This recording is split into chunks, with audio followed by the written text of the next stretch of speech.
So growing up in school, there would always be these random things that people just had to have. Sometimes it would be the newest shoes that you just had to have. Everyone's saying you got to have these brand new Nikes that have just been released. Or they say you got to have these brand new Adidas shoes. Or sometimes it would be you got to have a particular shirt that you must wear. And it's not because of the material that it was used with, but it's who's on the shirt. It's the logo that's on the shirt. Sometimes the shirt might even just be a plain t-shirt, but you had to have that shirt. Because even though you find another shirt that's the exact same color and it's a plain t-shirt, it's not the right shirt. You had to get the right type of shirt, the right company, right size, right texture. Or sometimes it was you had to get the correct um gotta get the correct pens, gotta get the right binder for school. Or some teachers required the right calculator. Now, that was for educational purposes, but you had to get the right calculator. You couldn't get any others except this particular one. It's easy to fall into all these different habits, all these different fads that are popping up because you want to be the cool kid. You want to be able to have all these cool stuff and fit in with the crowd.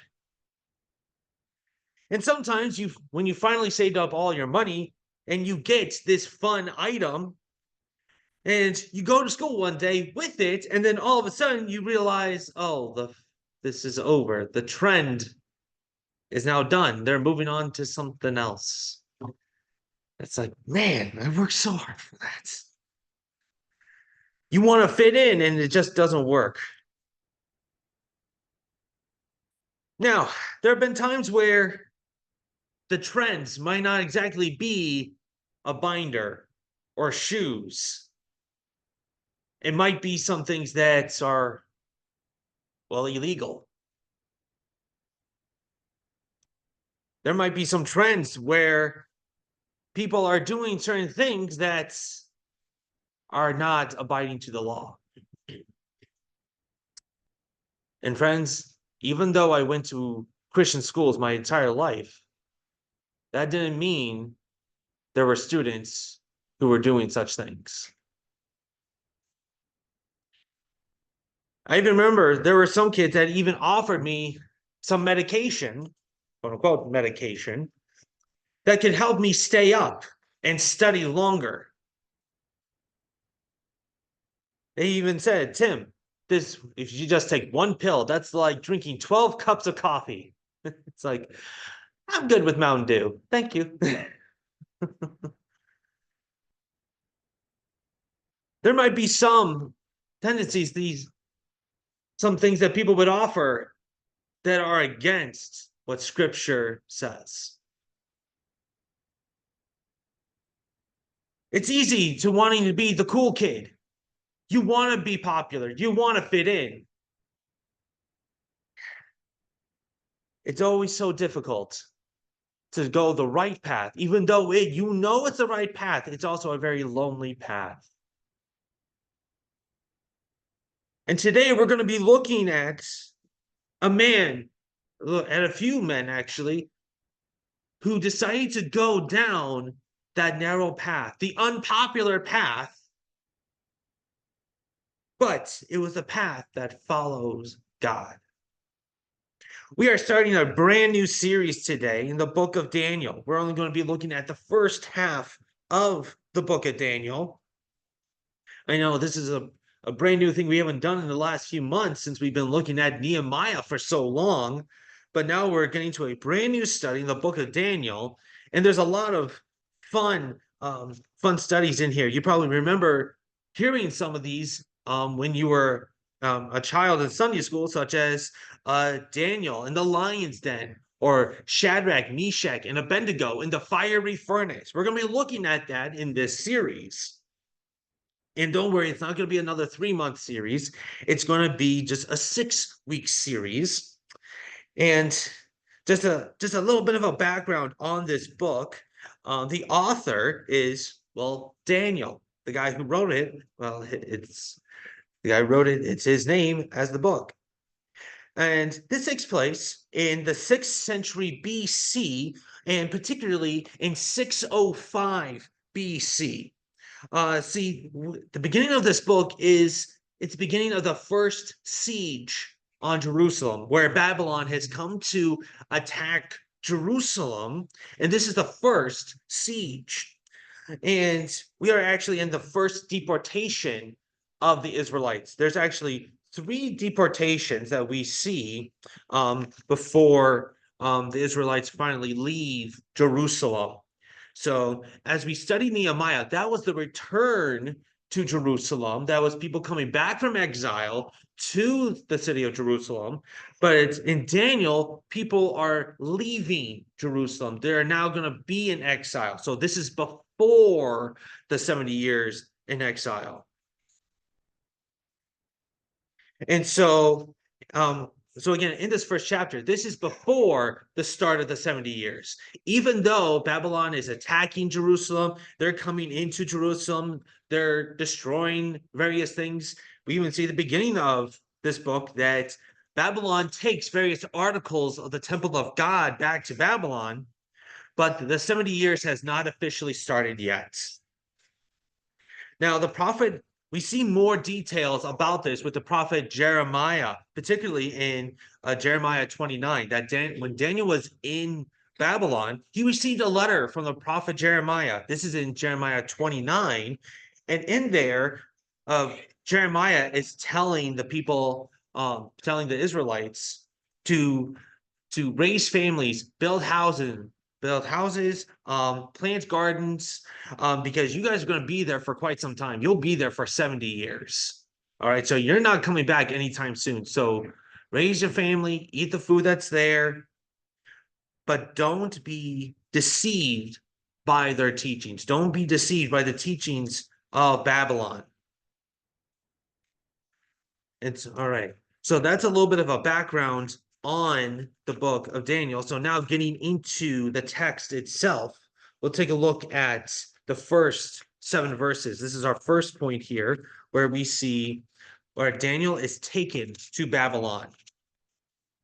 So we see at the beginning of this chapter, so in verse 1, in the 3rd year of the reign of Jehoiakim, king of Judah, Nebuchadnezzar, king of Babylon, came to Jerusalem and besieged it. And the Lord delivered Jehoiakim, king of Judah, into his hand, along with some of the articles from the temple of God. These he carried off to the temple of his God in Babylon and put in the treasure house of his God. Verse 3, then the king ordered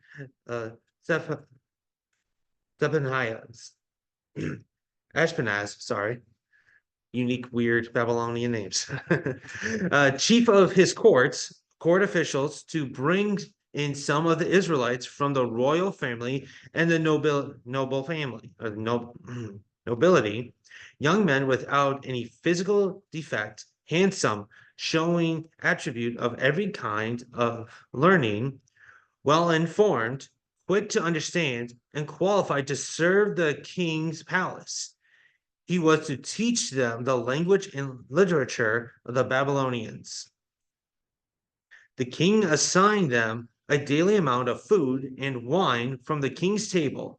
They were to train for 3 years, and after that, they were to enter the king's service. Among these were some of Judah, Daniel, Hananiah, Mishael, and Zariah. The chief official gave them new names. To Daniel, named Belteshazzar; to Hananiah, Shadrach; to Mishael, Meshach; to Azariah, Abednego. So we see here that the king Nebuchadnezzar, king of Babylon, is besieging. He's besieged on Jerusalem. So again, the 70 years in exile has not started. Now, this is the beginning of the process of those 70 years, but just has not started quite yet. There's several years to go until the 70 years officially starts. But the king Nebuchadnezzar says, I want you to take young men of royal and nobility and bring them over to Babylon. Take these young men and bring them over to us. Now, Daniel and his friends, they were of nobility blood. They were part of the tribe of Judah. And when they were the very best that the Jewish people had to offer. They were handsome. They were very smart. They understood things very well. They were quick studies. They did not have any physical defect. That was some of the requirements for these young men. Now, when we see here the phrase young men, we think of someone who's maybe in their late 20s, maybe 30s, 40s, someone who's a young man. But when we take a look at the original Hebrew, the original text, the phrase young men did not refer to someone who is in their late 20s, 30s, or 40s.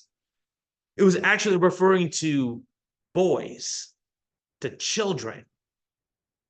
So Daniel and his friends were most likely 15 years old when they were taken to Babylon. Think about this. Now, we might think, man, this is terrible. This is awful. How could Babylon do such a terrible thing? But it's a strategy. It's a very smart strategy. I'll give them credit on this. They're taking the best of the best, the handsome people, the ones without defect, the very smart ones, the strong, good-looking ones, the ones that you would probably have as a talk show host on a late-night TV show. You want them to be a part of your nation. You want them to understand your ways. And as we see later on, that they were to learn the languages, the knowledge, the literature of Babylon. And on top of that, they were given the choice food of the king. So the type of food that was going to be given to the king was also going to be given to these young men, to Daniel and all these others. So it's a very smart strategy. See, it's easier to change the mind of a child than it is an adult.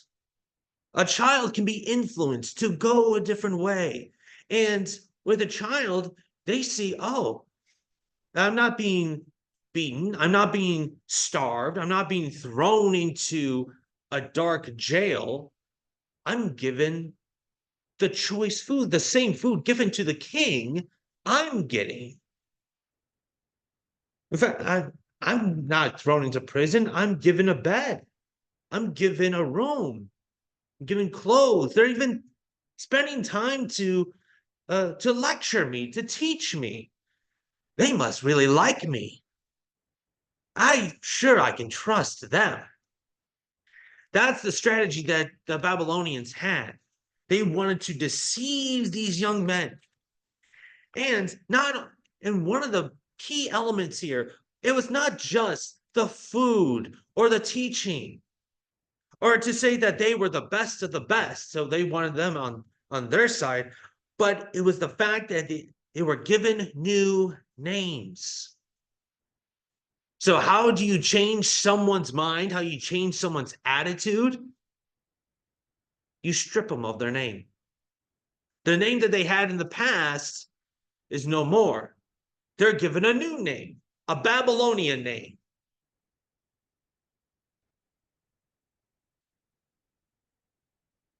These are all very difficult temptations. Now, I want you to think about this. Jerusalem and Babylon are not exactly neighbors. If you remember with Nehemiah, it probably took him about 2 to 3 months to travel from Susa, which is actually a farther distance from for traveling. But from Jerusalem to Babylon, it probably took a few months. So, what do you think about that? So, Daniel and his friends arrive in Babylon and they're given quality food. They're given probably some new clothes. They're probably treated with respect. They're given a nice room. They're given just everything that they could possibly need. And if you've been walking in the desert for 2 to 3 months, it's easy to say, I want some food. And probably some of the choice food was meat and possibly some meat that they were not allowed to have, but they would probably say, I'm hungry. I don't care. I just want to eat. And so all these temptations, all these different new philosophies are coming about Daniel and his friends. And now we're going to see how they react to all these temptations. We see this at the start in verse 8, which how Daniel and his friends stand for his faith, for their faith in Babylon. Daniel stands for his faith in Babylon. So starting in verse 8, it says, but Daniel resolved not to defile himself with the royal food and wine. And he asked the chief official for permission not to defile himself this way. Now, God had cursed the official to caused the official to show favor and sympathy to Daniel. But the official told Daniel, I'm afraid of my lord the king, who has assigned your food and drink. Why should he see you looking worse than the other young men your age? The king would then have my head because of you. So Daniel and his friends are saying, like, hey, we can't eat this food. And why is that? Well, if you remember, the Jewish tradition is that they can't eat certain things. There are certain foods that are considered to be unclean. So one of the choice foods that was probably offered was pork, which is unclean in the Jewish tradition. But more than that, this food that is presented was probably offered to the Babylonian gods, which then that in itself is unclean. That would defile themselves. That would make them unclean. And so they're just saying, hey, can we just not eat this food? Can we just not eat this? But these officials are saying, hey, this is the best food that we have. And if you don't eat, then you're going to look worse than the king and all the other people that we have here. And if you don't look good, if you don't look right, I'm going to get in trouble. I don't want to get in trouble. And so then Daniel gives an alternative. And starting in verse 11, it says, Daniel then said to the guard, whom the chief official had appointed over Daniel, Hananiah, Mishael, and Azariah, please test your servants for 10 days. Give us nothing but vegetables to eat and water to drink. Verse 13, then compare our appearance with that of the young men who ate the royal food, and treat your servants in accordance with what you see. So he agreed to this and tested them for 10 days. So Daniel is saying, listen, instead of giving us this food, we'll still eat. We're not trying to say we'll starve ourselves, but can we just have vegetables and water? That's it. Just give us that for 10 days. Let's not do it for long. We're not going to do it for a long period of time. Just give us some time, just test ourselves, a good quality test. See, if Daniel said, well, just give us vegetables and water for 2 days, do you think that's going to show up as like good quality? Do you think there will be a true difference? Maybe, but not really. You might barely see the difference, but 10 days, that's more than a week. And typically, when it comes to your physique, it's typically you'll see change after 2 weeks. Roughly at that 2-week mark, you'll see a change in your body, your attitude, your mindset. And so that 10 days, that's a good amount. That's a good quality amount to test to see, okay, where is there any difference here? And so then the guards agreed to it. And then in verse 15, it says, at the end of the 10 days, they looked healthier and better nourished than any of the young men who ate the royal food. So the guard took away their choice food and the wine that they were to drink, gave them vegetables instead. And so then the guards, the officials were saying, wait a second. These guys who only ate vegetables are healthier. They look better. They look glowing. And then they're thinking, wait a second. All these other men that we told them to eat the choice food, all the good stuff, the stuff that the king would eat, they don't look as great. See, that's bad. Because if the king doesn't look better than his servants, well, that doesn't exactly work right, huh? So it's like the guard says, okay, we're gonna get rid of the choice food. We're just gonna eat vegetables and water. That's it. That's what, because we wanna look good. Because their appearance was more important than their knowledge. Their looks were more important. They wanted to look better than these people in captivity. And so then moving on into this next section where Daniel impresses the king of Babylon. This is in our last section, verses 17 through 21. Daniel impresses the kings of Babylon. It says, to those 4 young men, God gave knowledge and understanding of all kinds of literature and learning, and Daniel could understand visions and dreams of all kinds.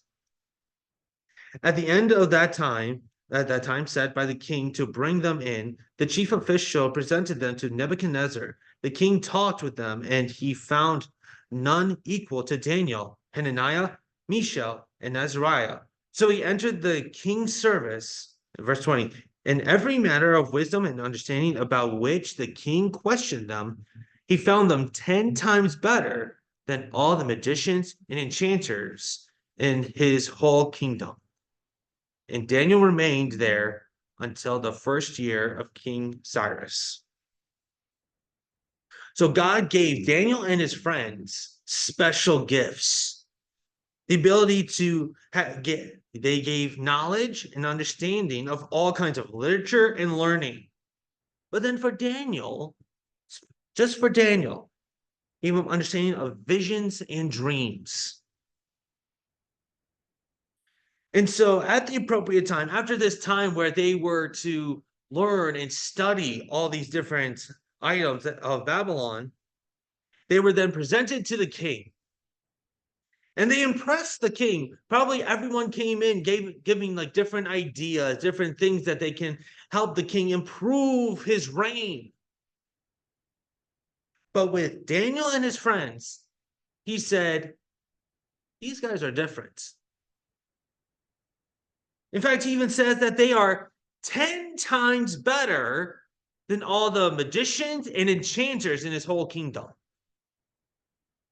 Friends, we're not talking about 10 times better than the people that just came over, the people in captivity. We're talking about 10 times better than the people who are already on the king's staff. The people who studied maybe the moon, the stars, enchantments, magic, all of that for centuries, for decades. And Daniel and his friends are 10 times better than these people who've studied this for years and years. See, when God gives gifts, it's not this little inky-dinky thing, like a little, it's like that Christmas gift that you might play. It's like a little toy that you might play with for a day or two and then just throw in the back of the closet. These gifts were so then God can be represented in a foreign land. These special gifts, because remember, Daniel and his friends, they were already different than everyone else. Because they didn't want to eat the fun food, the good food, the ones that everyone else wanted to eat. So they've already made a name for themselves. And now they are 10 times smarter, 10 times better than the enchanters and magicians. There's something different about them, aren't they? isn't there? And then finally, in verse 21, it says that Daniel remained there until the first year of King Cyrus. So I mentioned at the very beginning, we were in 605 BC. King Cyrus didn't capture Babylon until 539 BC.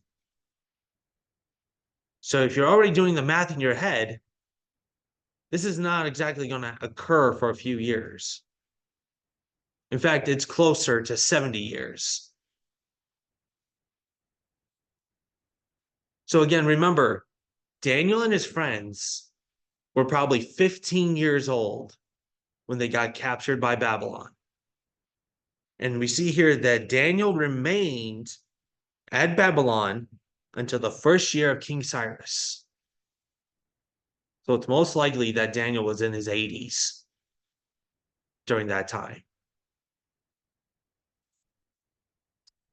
What do you think about that? Daniel and his friends are in this foreign land, this land that says your ways are wrong, your God is wrong, but my God and my ways are right.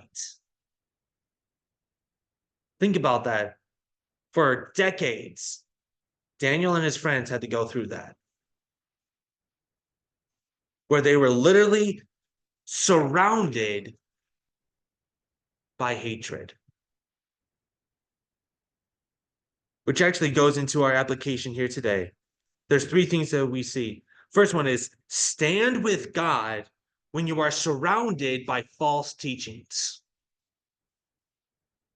Daniel and his friends were brought to Babylon. They were going to be taught different literatures, different knowledge, just different languages. And most likely to point how Babylon is so great and powerful, how their gods are better than everything else. But Daniel and his friends stayed true to God.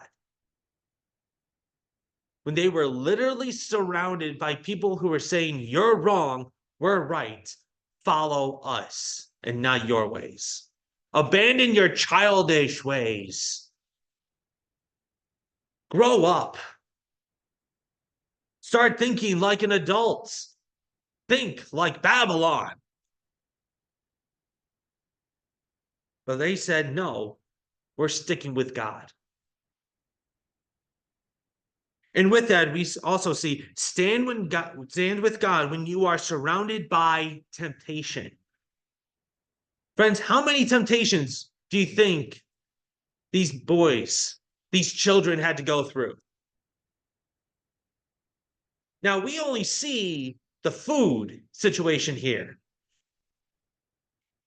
Could there be some others? I would say yes. I want you to think about this. The teachings that not only is Babylon greater, but maybe there's other temptations that arose during this time.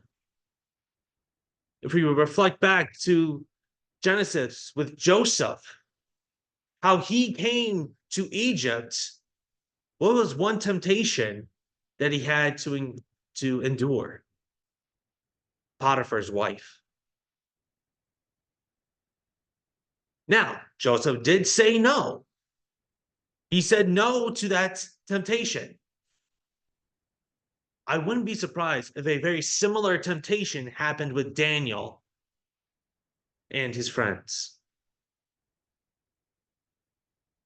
We might not see it here, but it's a question. What other temptations did they encounter?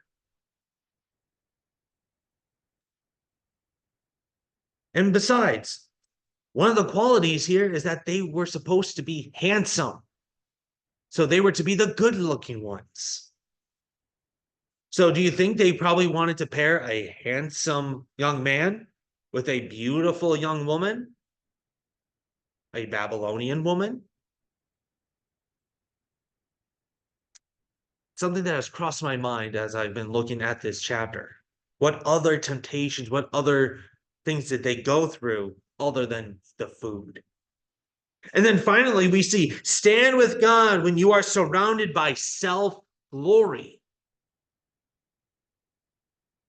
At the end of this chapter, we see that Daniel and his friends, they were 10 times smarter, 10 times better than the enchanters and the magicians that were already in Babylon. These children are 10 times better than these adults that have studied the magician, these magic tricks, these enchantments for decades.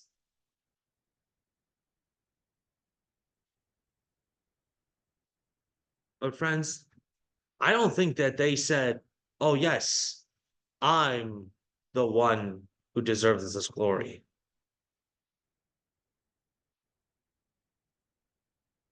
They were focusing on God during this time. They didn't fall into these false teachings.